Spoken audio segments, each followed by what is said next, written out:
Ay mga kasari, inutusan ko nga pala yung asawa ko na mamili ng konting kulang-kulang dito sa munting tindahan. Total, di-off niya naman po, kaya siya na lang inutusan ko.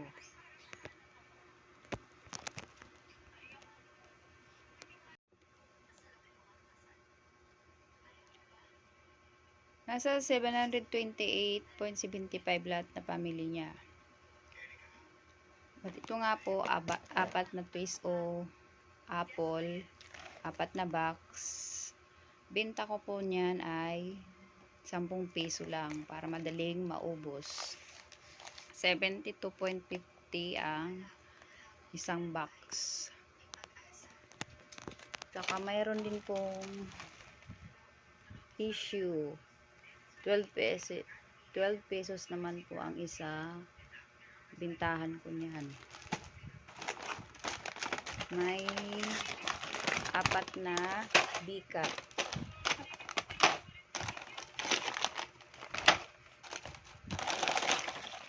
20 pesos naman po ang benta ko niyan.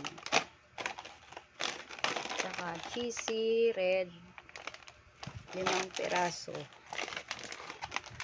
5 piraso.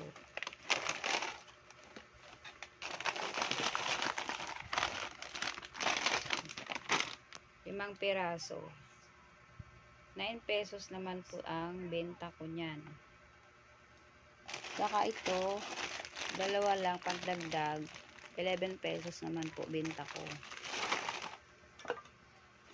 Saka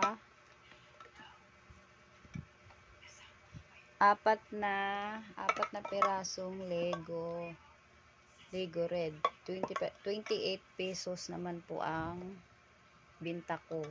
Nasa 24.75 po ang puhunan sa dali.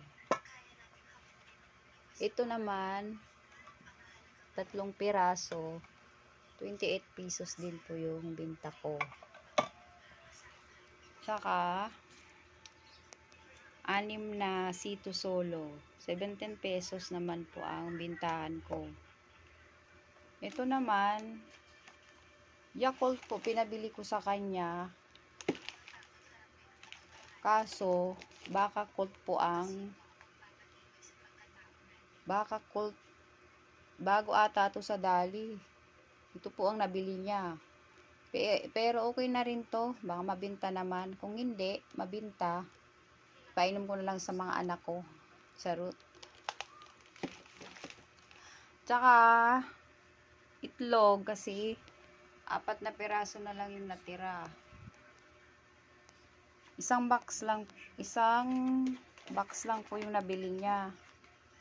Kasi 2 box ang pinabibili ko sa kanya, kaso ang natira daw doon 1 box na lang, buti nakahabol pa siya. 260 naman po ang bili niya. Malalaki naman siya. 10 pesos naman po bintahan ko. Tsaka ito po, kanina order ko sa Lazada, dumating na din na gummy bear, pang akit sa mga bata. Yan lang po. Thank you po sa panonood. Please like and subscribe po. Salamat.